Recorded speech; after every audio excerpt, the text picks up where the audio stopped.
Okay, good end of the week there. Excited about the challenge, playing against the Jets coming into town. I think a bunch of playmakers on that team, offense, defense, special teams. I know they're well coached, so we got to be about our business, and it's going to be a 60-minute effort. But we're excited about getting in front of our fans, getting down on the lake. Expect the crowd to be raucous, but we're looking forward to that down there Sunday at 1. With that, I will take any questions. Same plan with Jack?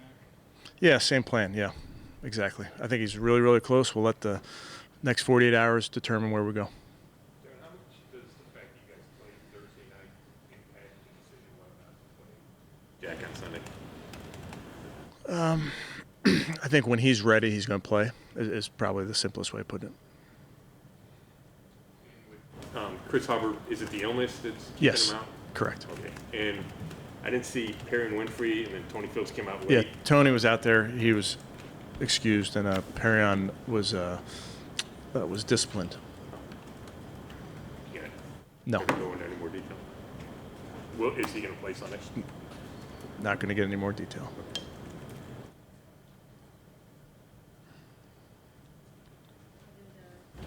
How did James Hubbard look for you in the event that James Hudson? James Hudson, in the event that he has to play again, and does this give you a little time with Jack if you need it? Yeah, I think we'll see. They're kind of independent of each other. Mary Kay, when Jack's ready, he'll be out there.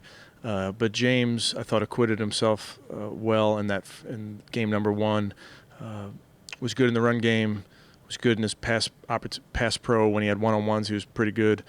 Plays with effort. Plays physical. So he did a nice job. Kevin, you told us earlier in the week, on Friday mornings, you guys walk through scenarios with.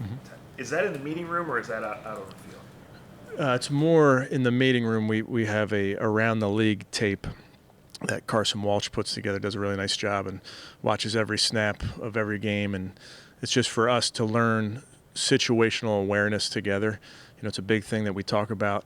It's one thing for me to know the situation or one player, but it really has to be everybody, players, coaches, everybody's got to know what's going on. So we try to spend time Friday mornings going around the league and learning from the various 2-minute, 4-minute situations that come up.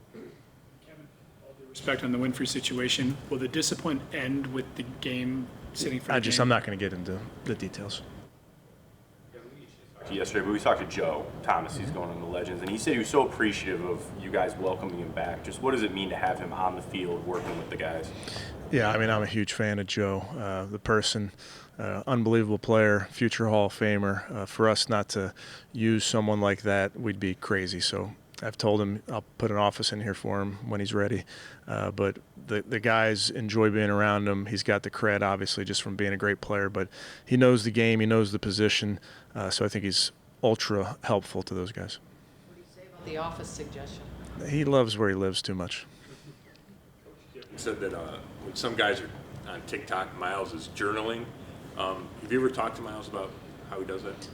I've talked to him about a lot of things. I don't know specifically that, but I think that's the thing with Miles we've talked about. He has a lot of interests outside of football. He also loves football. You can do both. So he's a great example of somebody that loves football, loves his craft, works at his craft, and also has a lot of things outside of football that he also loves. Its sack record, Clay Matthews had more sacks than the 62 that he's been credited for because of the statistic, what have you. But Miles has talked in the past about not being concerned about those kinds of records, all the individual stuff, the Defensive Player of the Year.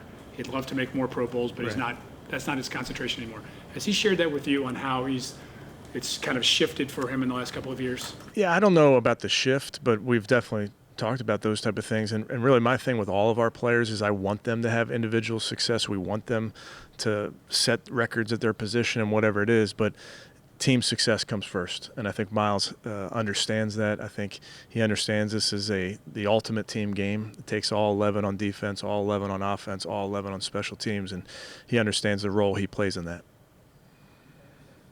Joe Flacco had to throw it 59 times last week. I realize scoreboard kind of dictated some of that, but just where is he?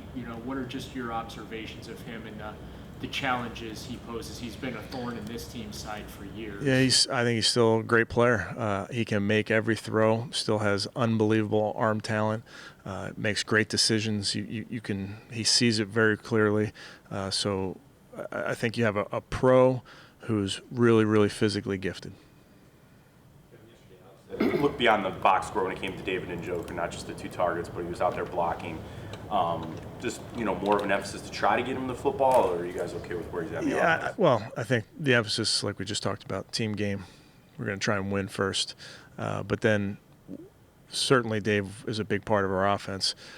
Was a big part of us having any success on Sunday was tied directly a lot of times to 85 and what he was doing. So the opportunities in the pass game will certainly come, but most importantly, he's about trying to help this team win. You the rotation at corner like you did in the opener? Yeah, I think we're trying to just be mindful, Scott, of some of the guys that didn't play a ton in the preseason, and then you got a Thursday night game coming up. So that's something that we've talked about. May do it in this game, may not. Do you ever get any pushback from that? Just because that's a position where some guys go out and they play every snap, and I'm sure take some pride in it. Yeah, I think the guys understand what I'm trying to do when we do that. How did Felton look on returning punts in practice this week?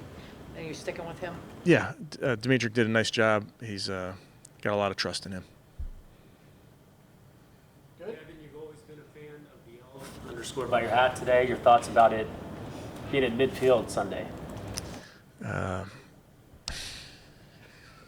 Not my area of expertise, Jake. Great decision, whosever decision it was. Are the fans happy about it? Then I'm happy about it. Sounds good.